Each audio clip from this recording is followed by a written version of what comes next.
Chapter 2: Salient Features of Indian Constitution. First is Preamble of the Indian Constitution. The preamble is the introductory statement that outlines the philosophy, ideals, and objectives of the Constitution.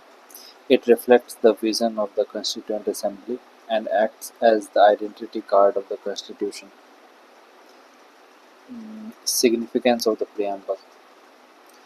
Philosophical foundation serves as the soul of Constitution, reflecting ideals of justice, liberty, equality, and fraternity. Second is source of authority, that is, declares the power rests with the people, establishing popular sovereignty. Third is guiding principles, that is, acts as a compass for governance and guides constitutional interpretations. Fourth is identity of the state, that is, defines India as sovereign socialist secular democratic republic. Fifth is vision of the social revolution, that is, highlights the goal of transforming Indian society based on social, economic, and political justice. Sixth is inspirational value, that is, inspires citizens and institutions to uphold constitutional morality and democratic values. Seventh is judicial reference, that is, frequently used by Supreme Court to uphold the basic structure. Example, Keshavanand Bharti case. Eighth is national unity, that is, reinforces unity in diversity through the ideals of fraternity and integrity. Next, scholars. In Sajjan Singh versus State of Rajasthan, Justice Madholkar said that preamble had the stamp of deep deliberation and an epitome of broad features of constitution. Second is Sir Ernest Barker's tribute. He called the preamble the keynote of the Constitution and quoted it in his book Principles of Social and Political Theory 1951. Third is N.A. Palkhiwala.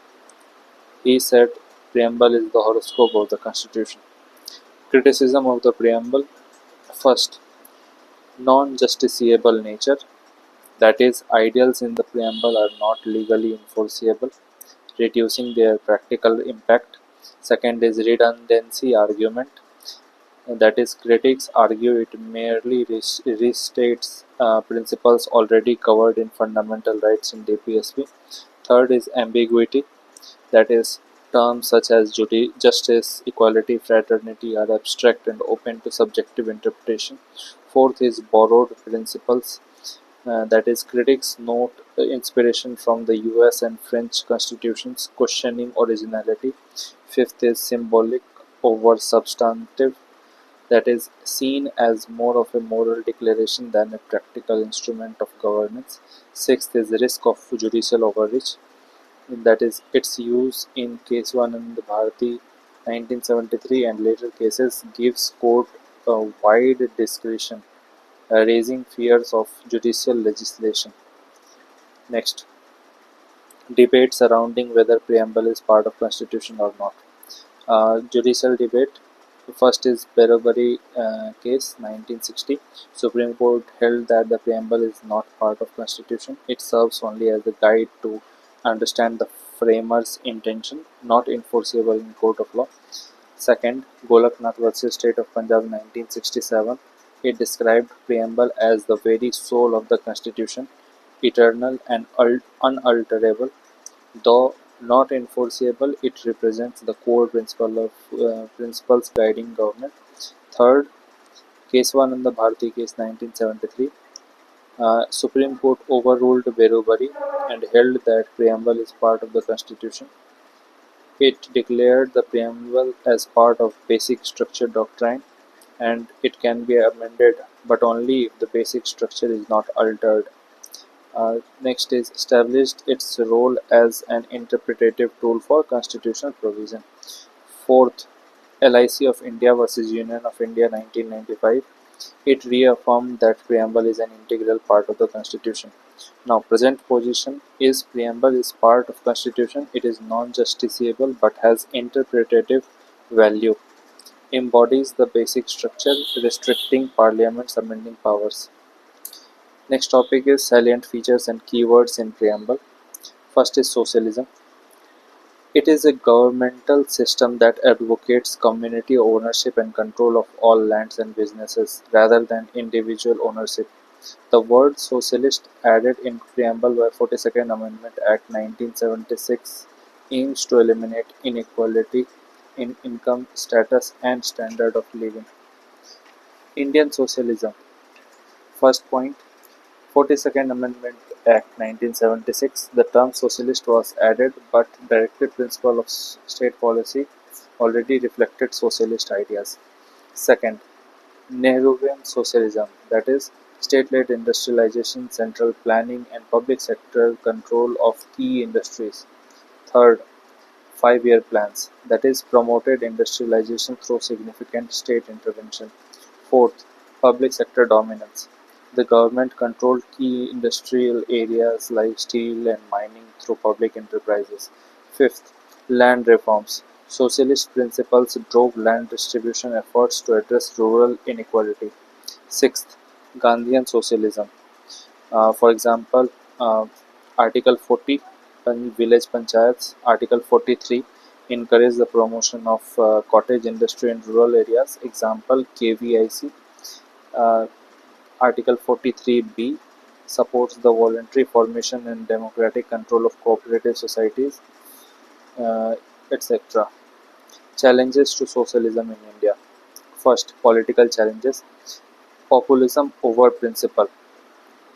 That is, political class often pursues short-term welfare schemes for electoral gains, weakening socialist vision. Example, loan waiver schemes.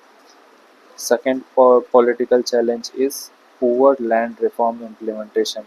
That is, by 2024, land reforms redistributed only 4% of India's total agricultural land. Next, economic challenges to socialism in India. First is LPG reform 1991 onwards, uh, shift from socialist planning to market-oriented policies. Second is global integration, emphasis on foreign investment, trade competitiveness, and market efficiency over state-led redistribution. Third is wealth inequality. As per Oxfam report, top 1% of India holds over 40.5% of country's total wealth. Fourth is privatization trend. For example, strategic disinvestment in PSUs. Next is socio-cultural challenges to socialism. First is middle class aspirations, growing focus on material prosperity and consumerism clashes with collective welfare ideals. Second is individualism versus collectivism, aspiration aspirations for personal success increasingly overshadow socialist emphasis on equality and fraternity. Next is environmental challenges to socialism in India. Uh, in that one, unsustainable development, that is overexploitation of resources, disproportionately harms poor, eroding Gandhian socialist justice. Next, some important scholars like Rajni Kothari warned that coalition politics and rise of regional parties dilute ideological commitments, reducing socialism to populist slogans. Amartya Sen highlighted that social opportunity failures, uh, health, education, gender injustice, persist despite growth, showing India's socialism failed to deliver capabilities-based equality. Next is Prabhat Patnaik argued that globalization and neoliberal reforms hollow out socialist policies by prioritizing capital flows over welfare. Next is Granville Austin. He pointed out that India's constitution envisions a social revolution, but political practice has lagged in translating socialism into social justice. Next point is Supreme Court judgments on socialism. First is D.S. Nakara versus Union of India. It 1983. It defined Indian socialism as providing a decent standard of life from security, uh, uh, stand of life and security from cradle to grave. Second is A.K. Gopalan versus State of Madras 1950 initially restricted individual liberty in favor of state-led social goals before the due process era. Third is Olga Tellis versus Bombay Municipal Corporation, 1985. It recognized livelihood as part of right to life under Article 21. Fourth is Bandhwa Mukti Morcha versus Union of India, 1984. Upheld the right to dignity and fair wages as fundamental right. Sixth is Sanjeev Coal Manufacturing Com- Corporation versus Bharat Coking Coal Limited, 1983. It upheld the nationalization of coal mines, affirming socialism as part of constitutional philosophy. Seventh, Minerva Mills versus Union of India case, 1980, held that harmony between fundamental rights and DPSP is essential. Socialism under preamble guides this balance. Eighth is Samatha versus State of Andhra Pradesh 1997. It barred transfer of tribal land to non-tribal, emphasizing a socialist commitment to protect weaker sections. Way forward for socialism in India. First, reduce inequality through progressive welfare, that is, strengthen progressive taxation and expand direct benefit transfer schemes. For example, PM Kisan, Manrega, etc. Second is universal education and healthcare, increasing spending on health and education to 2.5% and 6% of GDP respectively. Third, revitalize public sector and cooperative models. Example, Amul cooperative model. Fourth, empower marginalized communities, strengthen affirmative action and tribal welfare programs. Fifth is sustainable and equitable development. Adopt green growth strategies that balance industrialization with environmental justice. Example, Green India Mission. Next topic is secularism. Secularism is a principle or ideology that advocates for separation of religious institutions and beliefs from the affairs of state, government, or public institutions. Supreme Court in Subramaniam Swamy case upheld the inclusion of socialist secular in the preamble of the Constitution. Supreme Court in S.R. Bommai case declared secularism as basic structure doctrine. According to Akil Bilgrami, AKEEL, Akil Bilgrami, Bilgrami, secularism consists of three commitments. First is freedom of religious belief and practice. Second is principles enshrined in the Constitution, such as equality, freedom of speech, gender equality, etc. Third is meta commitment, which says if there is a clash between the first and second commitment, the third commitment must get priority. The second commitment must get priority. Um, Next, secularism under in the Indian Constitution. Article 15 provides discrimination based on religion, race, caste, sex, or place of birth, ensuring equal treatment by the state. Article 16 guarantees equality of opportunity in public employment, prohibiting discrimination on various grounds. Article 25-28 ensures freedom of religion, allowing individuals to practice and propagate their religion subject to public order. Article 28 protects the right of minorities to establish and manage educational institutions. Next is Article 29 and 30 provides cultural and educational rights to protect minority interests. Next, sixth is Article 44 promotes the idea of a universal uniform civil code to establish common laws for all citizens. Seventh, Article 51A fundamental duty to promote harmony, preserve cultural heritage, and foster brotherhood. Next, significance of secularism. First, political significance. First is protection of individual rights. Its example, Article 25 guarantees freedom of religion. Second, prevention of religious discrimination. That is, separation of state and religion discourage imposition of beliefs. Third, promotion of rational governance. That is, policies based on rationality, not religion. Example, Uniform Civil Code. Fourth, protects minority rights. An example, Article 30 ensures minorities' right to establish institutions. Fifth, strengthens democracy, that is, prevents fusion of state and religion, equal citizenship for all. Rajiv Bhargava's principled distance. Sixth, supports constitutional morality, that is, upholds justice, liberty, equality, fraternity. Seventh, encourages global standing, that is, projects India as a tolerant and inclusive democracy. Now coming to social significance of secularism. First, preserves unity in diversity, that is, ensures coexistence of multiple religion, caste, culture. Second, promotes social justice, that is, reforms regressive practices, protects gender and caste equality. Example, Sayara Bano case, strike down triple talaq. Third, prevents communal conflicts, that is, safeguards against polarization and religious violence. Next, Western versus Indian secularism. Uh, Difference dimension. First dimension is state religion relation. In Western secularism, strict separation of state and church. Example, French Laicite model bans religious symbols in public institutions, whereas Indian secularism is principled distance, that is, equal respect but engagement if needed. Example, triple talaq, Sabrimala. Next dimension of difference is origin. Western secularism evolved during the European Renaissance as a response to widespread corruption in church. Indian secularism originated in the ancient Vedic era and is grounded on religious pluralism, Sarva Dharm Sambhav, and Dharm Nirpekshta.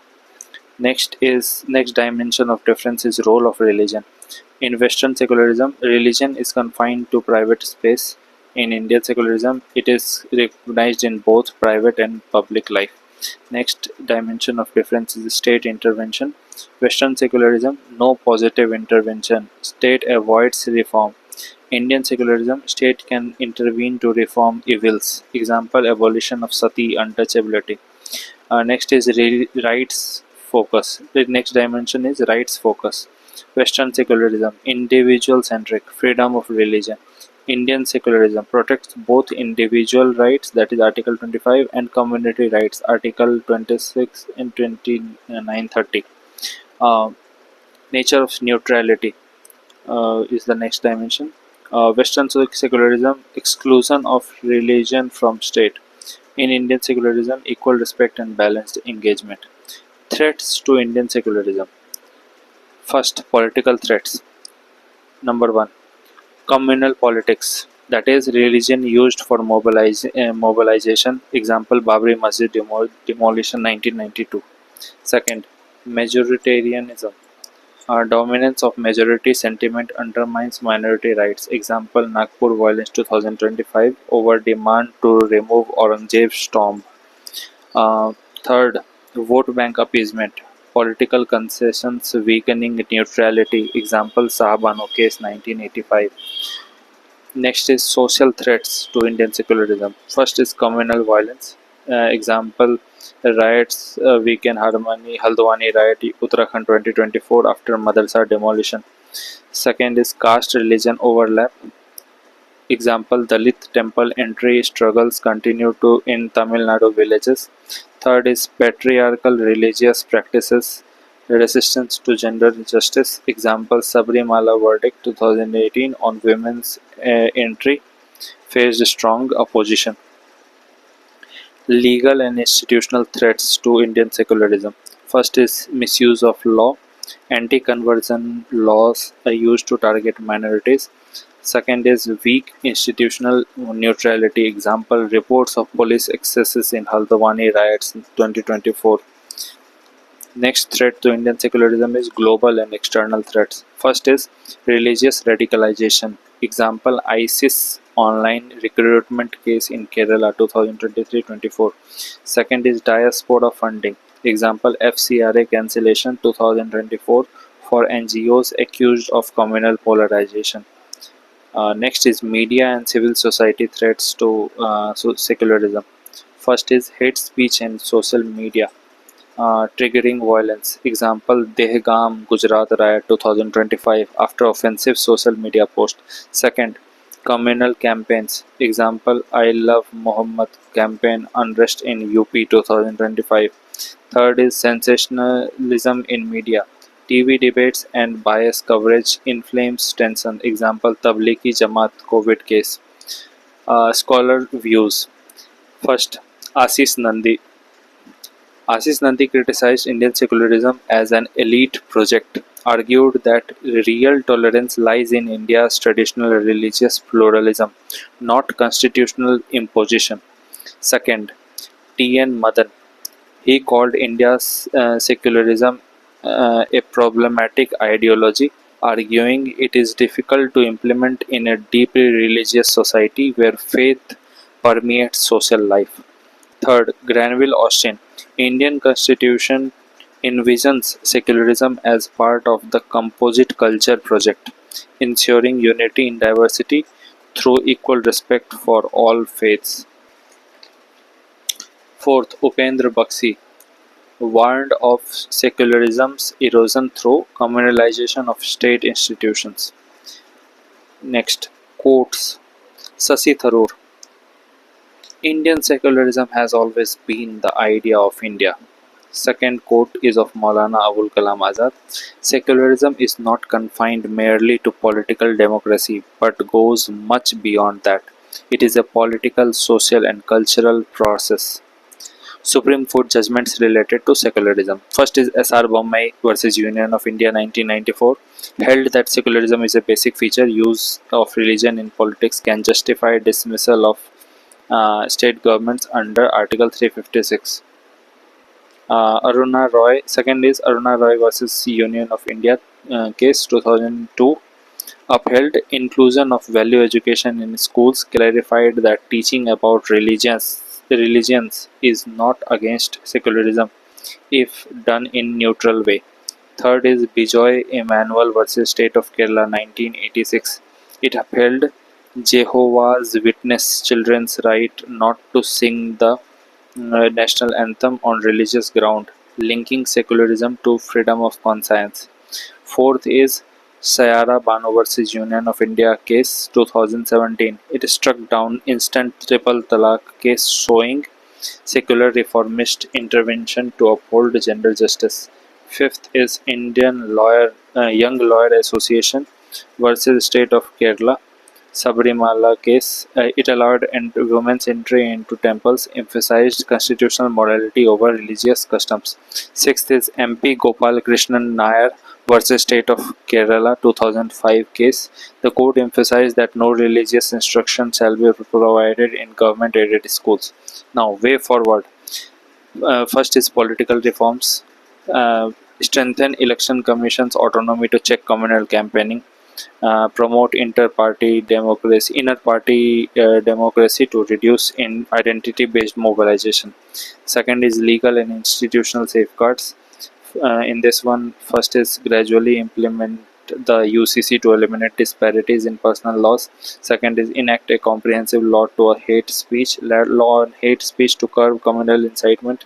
Third is strengthen neutrality of police and bureaucracy during communal tension. Next way forward is for social and educational measures. First is introduce constitutional literacy programs in school and college. Second is encourage civil society initiative to promote cultural pluralism. Example, Ganga Jamuni Tahzeeb of Uttar Pradesh. Next is media and technology regulations.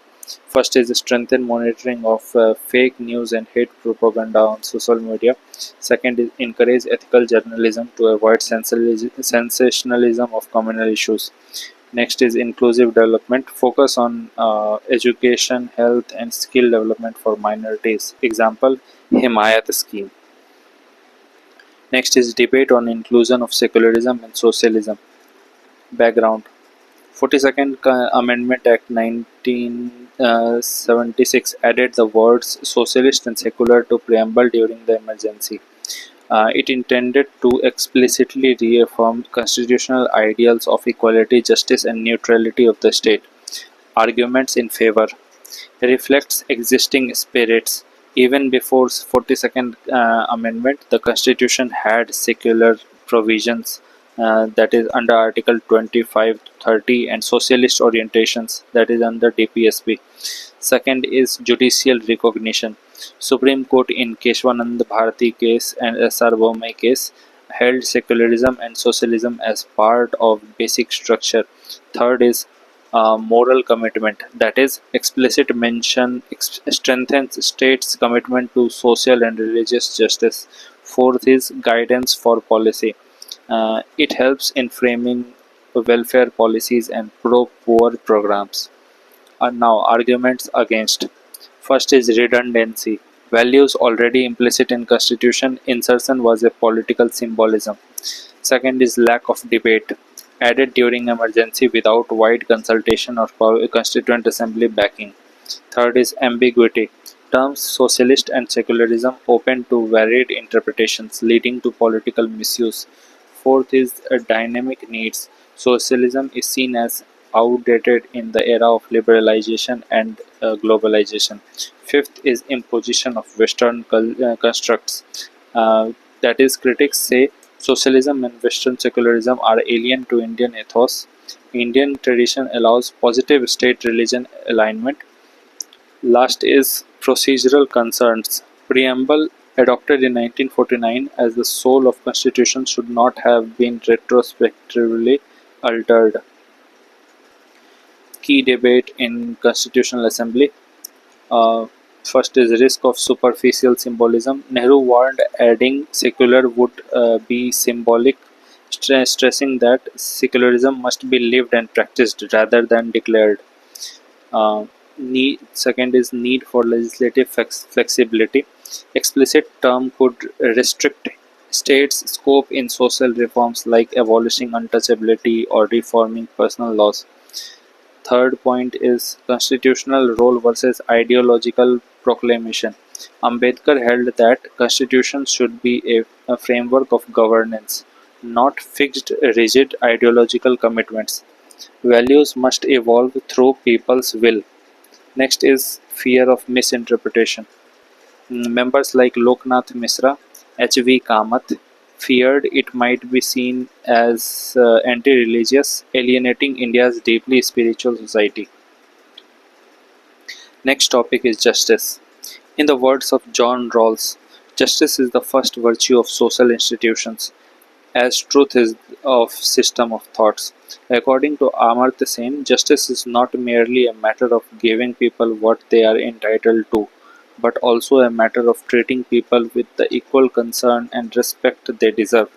The key elements of justice include fairness, equality, rights, impartiality, and accountability. Types of justice. First is distributive justice, focuses on ensuring all members of society receive a fair share of resources and benefits. Example, Article 38 and 39 of DPSP. Second is procedural justice, ensures that decisions are made and implemented through fair processes, safeguarding fair treatment. For example, procedure established by law under Article 21. Third is retributive justice, based on the principle of punishment proportionate to wrongdoing, aiming for justice through accountability. Example, BNS. Next,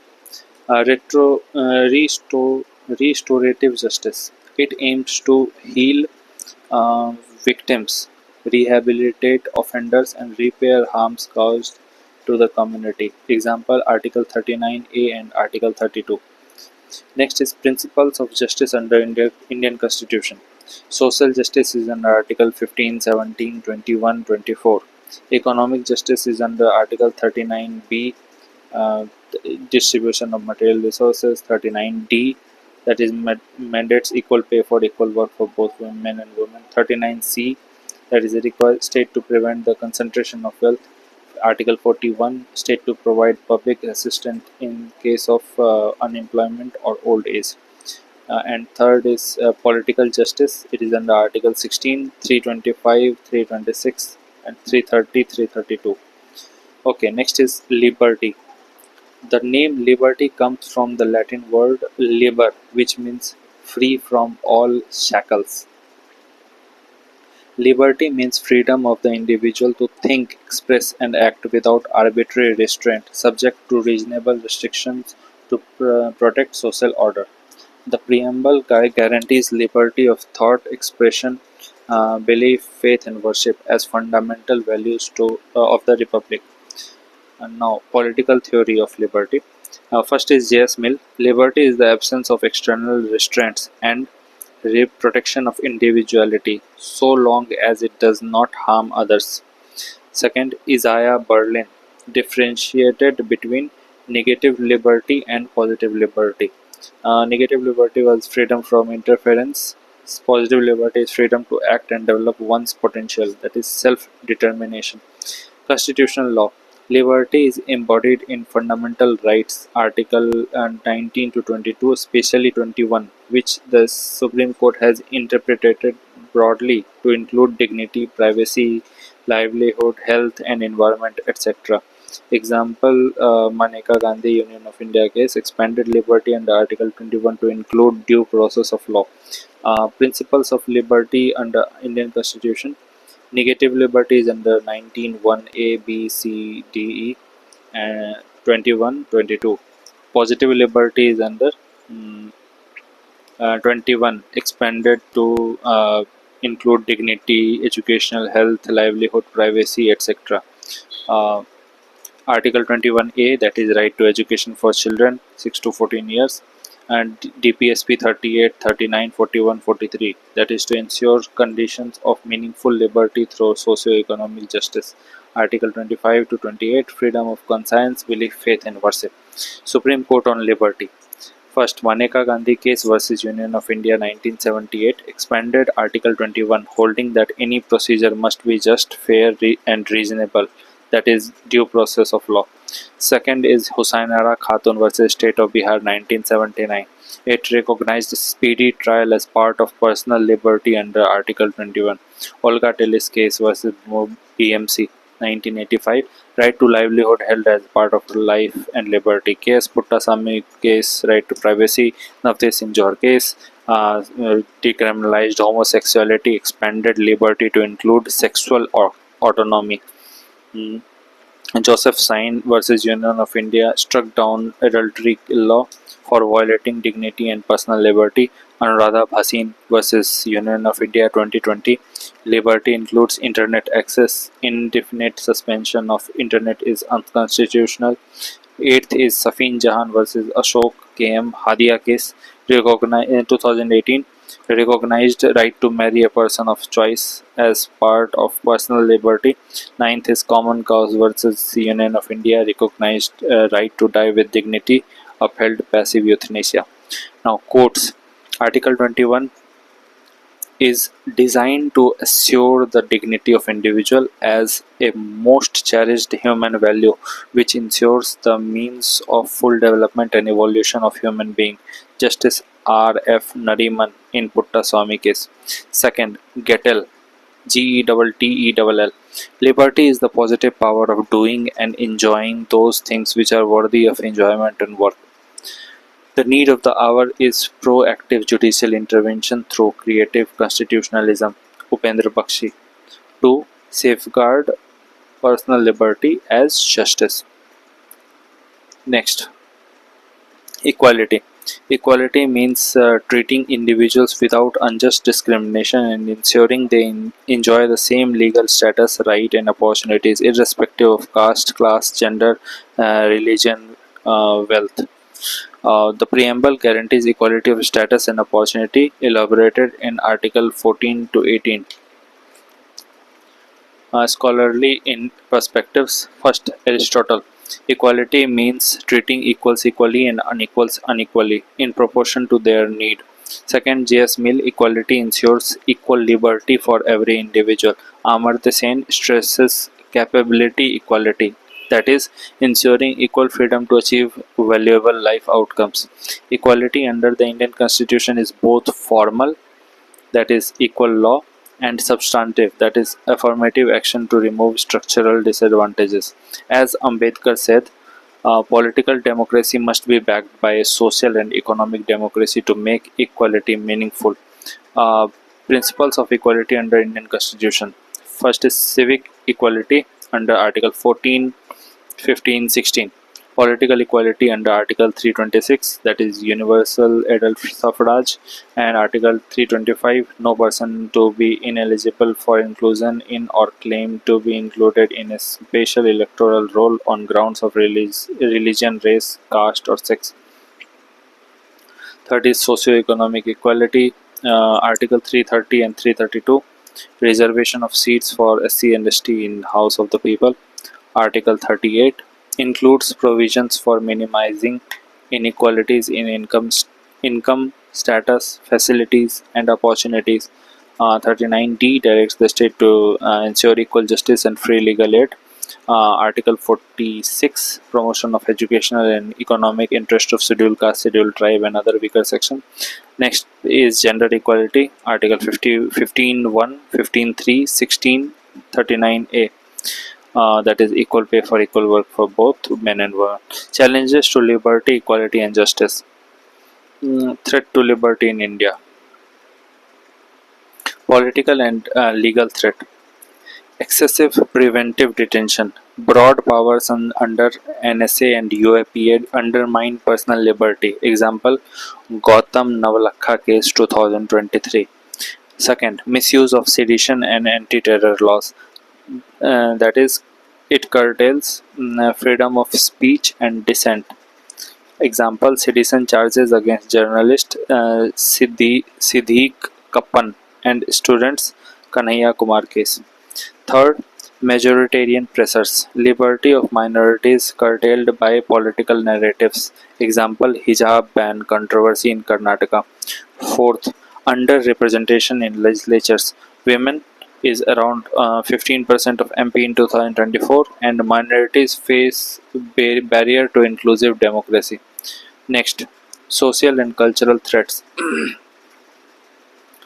First is caste-based hierarchy. Enduring social stratification undermines constitutional morality. Article 17. Example, Hathras Dalit women assault. Second, patriarchy. Structural barriers in education, labor force, inheritance limit gender equality.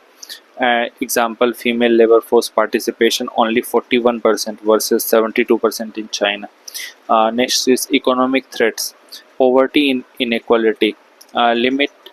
It limits effective liberty by restricting opportunities. For example, India's income inequality Oxfam report, top 10% hold 77% of the wealth. Unemployment and lack of skills. It deny positive liberty to realize potential. Technological and media threats. First, mass surveillance. Pegasus spyware allegation 2021 raised privacy concerns. Second is censorship and content ban. For example, 25 books banned in Kashmir 2024 for secessionist content. Third is digital divide. It restricts access to liberty enhancing tools like education and e-governance. Institutional threats. First, judicial delays and under trial prisoners. Example, over 4.5 lakh under trial prisoners in India, according to NCRB 2025. Weak checks and executive power. Erosion of balance between state authority and citizen freedom. Example, custodial torture in Tamil Nadu. Sattankulam case. Third is weak enforcement of protective discrimination law, like SC/ST Act that dilutes affirmative action. Next is fraternity. Fraternity is derived from the French term fraternite, which means brotherhood, friendship, community, and collaboration. Asthana 1992. Dr. B.R. Ambedkar said, without fraternity, equality and liberty will be no more than a coat of paint. Without fraternity, liberty and equality could not become a natural flow of events. Next, key provisions on fraternity in Indian Constitution. First, preamble promotes fraternity to ensure dignity of individuals and unity and integrity of nation. Second, fundamental duties 51A, citizen expected to promote harmony, brotherhood, and deserve India's diverse heritage. DPSP Article 38 and 39A direct the state to ensure a just social order and equal access to justice, fostering fraternity. Fourth, fundamental rights part 3 promotes equality and prohibits discrimination, upholding dignity and social harmony. Fifth, universal adult franchise. Next, meaning and purpose of fraternity. Preamble declares that fraternity assures two things: the dignity of individual and promoting unity and integrity of the nation.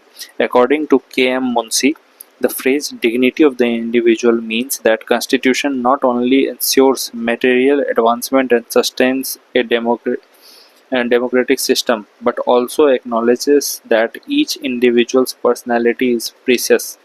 Third, national unity and integrity refers to the psychological and geographical components of national integration. Next, Indian context.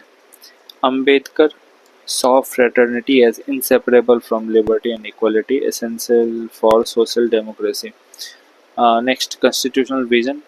Privilege the individual over community, embedding liberty, equality, fraternity as citizenship preconditions.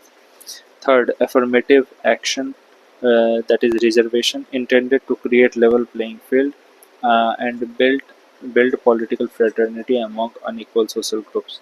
Challenges to fraternity in India's context. First, vagueness. Constitutional Assembly members H.M. Seervai finds the concept too vague, making it less useful for interpreting constitutional provisions or guaranteeing legal decisions. Second, glossing over inequalities. It produces solidarity built on exclusion of minorities rather than inclusion. Third, rise of aggressive nationalism substitutes fraternity with hostility without towards minorities.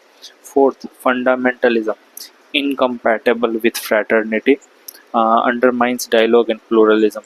Fifth, caste dominance. Fraternity limited within caste groups, preventing political fraternity across society. Sixth, regionalism. Movements for regional autonomy like Assamese versus Bengali identity conflict in Assam or Gorkhaland movement in West Bengal challenge national unity. Seventh, language and cultural barriers. Tensions such as Tamil Nadu's resistance to Hindi imposition challenges the idea of fraternity in India. Next, way forward for ensuring liberty, equality, and fraternity. First, protect civic space. Ensure safeguard for NGOs, dissenting voices, and academic freedom by reducing arbitrary use of laws. Second, police reforms. Introduce independent oversight bodies and modernize investigation system to curb arbitrary arrest, given in Prakash Singh guidelines. Third, free press. Protect journalists from misuse of laws and promote editorial independence for healthy democracy. Fourth, modernize reservation. Move towards multidimensional criteria, that is, caste plus income plus education, to ensure fairness in affirmative action. Fifth, inclusive growth. Invest in public health, quality education, and skilling programs for marginalized communities. Sixth, minority inclusion. Expand targeted scheme for tribal minorities and differently able to bridge socioeconomic gaps. Seventh, access to justice. Strengthen legal aid services and fast track courts to make justice delivery affordable and timely. Eighth, inter-community exchange. Promote cultural bonds through Ek Bharat Shresth Bharat and student exchange programs. Ninth, constitutional literacy. Introduce civic education in school and colleges to build respect for constitutional values. Amartya Sen, capability approach. Expand health education digital access to ensure